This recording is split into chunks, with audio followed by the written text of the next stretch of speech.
Eto na nga po yung sinasabi ko mga kababayan. Ikinakalat na po nila yung fake news na sinabi po ni dating Pangulong Duterte. Maririnig niyo po dito, dahil sa fake news na yun, minura po niya si PBBM at sinabihan po niya ng BOBO kung tama po yung pagkakarinig ko. Maririnig niyo naman po eh. Eto po yung problema eh. Kapag may isang mataas na opisyal na maraming naniniwala na nagsabi ng isang bagay na malayo sa katotohanan, na-amplify po.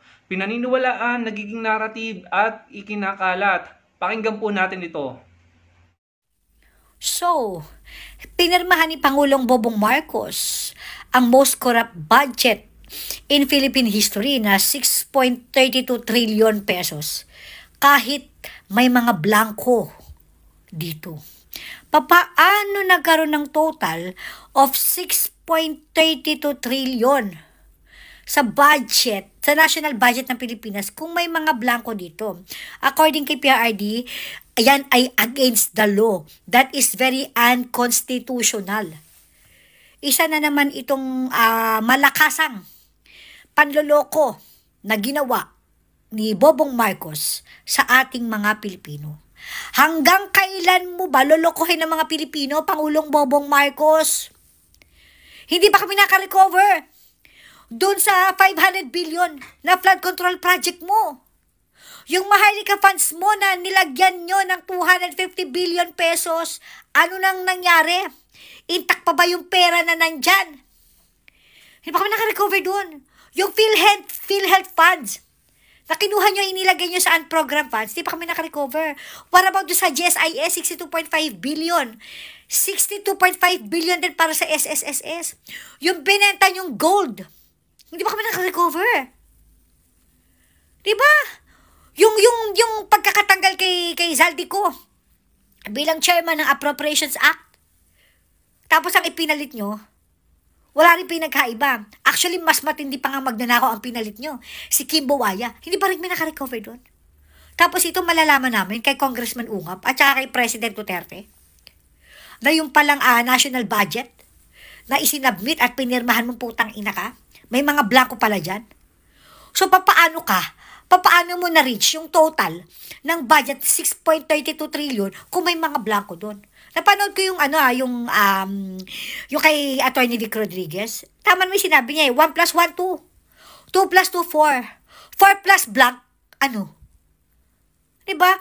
4 plus blank, 6.32 trillion. 6.32 trillion. Paano lumabas yun? Eh, may blanco. Ano, very simple mathematics eh. 1 plus 1, 2, 2 plus 2, 4, 4 plus blank. Akalain mo, 6.32 trillion tapos pinirmahan ito ng Pangulong Bongbong Marcos. Agree ako sa sinabi ni Congressman Ungab na dapat itong diretso na sa Supreme Court bilang pirmado na ito ng pinakamataas na opisyal ng bansa. Si Pangulong Bongbong Marcos, ang putang ina. Nawa, for those naman yung mga neutral na sinasabi nyo, okay? Don't take it lightly. If you are against VP Sara because according to you, meron siyang impeachment offense na ginawa, then fine, go. Pero itong ginawa ni Pangulong Bongbong Marcos, please. Sana makita nyo rin ito. Grabe naman. Dapat masampahan din ng impeachment case itong si Bongbong Marcos because ang kanyang ginawang ito ay harap-harapan, garapalang panloloko, panlilin lang para makapagnakaw na naman sa kabanang bayan. Ang ginagawa nyo ito ay hindi para sa mga Pilipino, kundi para sa iilan lamang. Nakakampi nyo, kasama nyo sa stick to the plan nyo, ay putang ina naman. Pwede ba? Impeach BBM! Yan ang panawagan natin ngayon, i-impeach nyo ang putang inang mahal na Pangulo natin na si Bongbong Marcos. Punyeta. Ayun mga kababayan, rinig na rinig nyo, makailang beses nang minura ang Pangulo at sinabihan ng BOBO dahil po doon sa fake news na pinanawalaan nila na binanggit po or sinabi ni dating Pangulong Duterte. Pinaliwanag ko po yan sa previous video ko bago itong video na to na fake news po yon ayon mismo kay Executive Secretary Lucas Bersamin. At bakit nga po papayag ang Congress at mga senador na may mga blanco doon sa pipirmahan ng Pangulo? Imposible po yun. Maraming Pilipino po ang magagalit kung yun ay totoo. No? At nagpaliwanag na po, sinabi na po ng PCO ni Executive Secretary Lucas Bersamin Meron na pong mga press releases na sinasabi hindi po totoo yun, malayo sa katotohanan. Pero ito po, ayan na, ina-amplify na nila. At mahirap na pong pigilan ang pagkalat ng fake news. Kaya nga po, sabi ko dun sa isa kong video, ang fake news po ay parang isang sakit din ng lipunan. Para din yung illegal na droga, kahirapan, at kung ano-ano pang problema ng bansa. Dahil yung fake news po ay nakakapaghati-hati no, ng pagkakaisa ng mga Pilipino at nagbubuo ito ng galit sa puso ng bawat Pilipino. Yan po ang nangyayari ngayon. Pinaliwanag ko na po sa inyo, yan po ay fake news, ikinakalat nila. No? Tapos nagbibitaw sila ng masasakit na salita below the belt towards sa ating Pangulo. Makailang beses niya minura at sinabihan ng BO. Ang dinig ko po kasi dun sa pagbikas niya ng pangalan ng Pangulong Bongbong Marcos ay Bobong Marcos, yun po yung pagkakaunawa ko. Pasensya na kung mali yung dinig ko, pero yun po yung naririnig ko sa kanya. At ganun po sila lapastangan, katahasan. Ganun po siya kamaldita sa pagsasalita niya. As if, totoo na agad yung sinasabi niya. Yan yung sinasabi kong problema, mga kababayan. Problema po talaga kapag pinaniwalaan ng fake news at ikinalat. Anong mangyayari po sa atin? So mga kababayan, sana tulungan niyo po kami na ikalat yung totoo. Hanapin niyo po yung statement ni Executive Secretary Lucas Bersamin. Nasa Impact Leadership po yan. Dun sa page nila, ipinost yan. Sana po, i-share niya sa mga kaibigan nyo. Especially kung may makikita kayo na nagkakalat ng mga sinasabi ng mga ito, replyan nyo po ano. At ang inyong pong pag-like sa video natin ito ay makakatulong para marami pong makakita ng sinasabi ko, ng paliwanag natin na hindi po totoo yung kinakalat nila. Ang isa pang problema, dahil po sa fake news na iyon, ang dating Pangulong Duterte ay nagsambit ng boycott yung pagbabayad ng tax, no? I think this is the second time or third time yata, if I'm not mistaken, na nag-encourage siya na huwag magbayad ng tax, no? Ito po yung pagkakaunawa ko dyan. Nung una, parang sinabi din niya na parang nag-i-encourage ba ng civil disobedience na huwag magbayad ng tax, no? And eto nga po, ayan yung pangalawang sinabi niya, no? Pangalawa or pangatlo, boycott yung tax, no? Tama ba yun? Dati siyang presidente, bakit siya nag-i-encourage ng civil disobedience? Mga kababayan, ng impact po niyan, kung maraming susunod sa kanya, ay mawawalan po tayo ng budget sa bansa natin. Kapag nawalan tayo ng budget, masisira po ang fiscal system ng bansa. Wala pong mailalaan ng gobyerno sa mga social services like education, health, yung mga serbisyo ng DSWD, ng kung ano-ano pa na inaabot sa mamamayang Pilipino, maaari pong kapusin or mawalan po ng budget sa 2026, no? Kung susunod po ang mga Pilipino sa panawagan ni dating Pangulong Duterte na mag-boycott ng tax. Yan po ay isang uri ng maaari po siguro natin sabihin pananabutahe sa fiscal system ng ating bansa. Kung yan po ay susundin, alam naman po natin si dating Pangulong Duterte, maraming naniniwala dyan at maraming susunod. Sabi ko nga po sa inyo, kung hanggang dyan lang sila, hanggang akusasyon lang, ay paninira lang yan. Dahil kung hindi nila yan, ipipetisyon sa korte, at papatunayan na tama yung sinasabi nila, paninira lang po yan, no? Pagtatanim lang or pagkukondisyon sa utak ng mga Pilipino na may gantong nangyayari kahit wala naman. Kasi hindi nila ina-actionan sa korte. At ito si Alona, yung mga narrative niya patungkol dun sa mga fund transfer, wala namang katiwalian doon, yung gold yata nabanggit niya, and then kung ano-ano pa niyang nabanggit dun sa Maharlika Fund, wala namang sinasabi po na may katiwalian sa Maharlika Fund. Pero paulit-ulit sila sa kasasabi niyan, yan po ay una ko narinig kay Badoy po. I-share ko na rin po yan dito sa ating channel, no?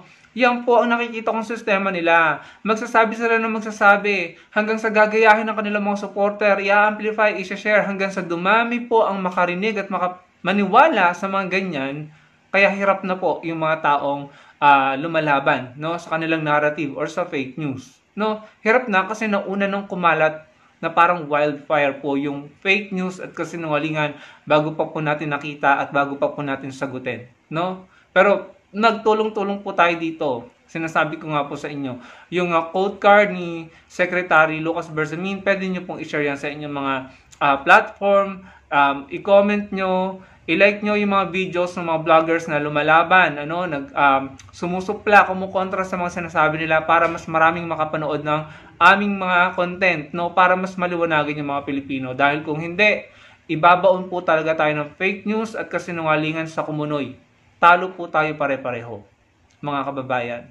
So, ayun, sila mismo nakakapagsalita ng hindi maganda sa Pangulo. mga disrespectful na salita, mga bastos na salita na sasabi nila dahil sa paniniwala nilang wala pa namang napapatunayan sa mga pinaniwalaan nilang fake news. And maraming pwedeng gumaya sa kanila kung kakalat po ang kanilang narrative at kakalat at paniniwalaan. Maaaring may gumaya sa style nila ng pambabastos, pagsasalita na hindi maganda sa mga pinuno ng bansa. Bakit ba tayo nagkaganito, mga kababayan? Dahil po sa fake news. Bakit nagkakaganyan ng ating mga kababayan na wala nang preno sa pagsasalita, wala na pong pinipiling salita na ilalabas sa bibig, hindi na natatakot. Bakit? Dahil po sa kasinungalingan. At kasinungalingan at fake news po ang sisira po sa pagkakaisa ng isang bansa. Nakakalungkot, no? Kasi si dating Pangulong Duterte, may mga pronouncement na boycott tax sa 2025. Dati sinabi din niya yan. Tapos yung panawagan niya sa AFP, PNP na huwag sumuporta, mag-withdraw ng suporta. That's, anong tawag doon? Pwede ba natin sabihin sedition, destabilization, pananabotahe, para ano? Para bumagsak ang gobyerno? Pag bumagsak ang gobyerno at pumalpak, sumablay ang gobyerno, tayo pong mga Pilipino magsasuffer. Tayo po ang kawawa. Kaya ang pakiusap ko po sa inyo, huwag po tayong gumawa ng civil disobedience. Magbayad po tayo ng tamang buwis, no? Lalo na ngayon, malapit na po ang April.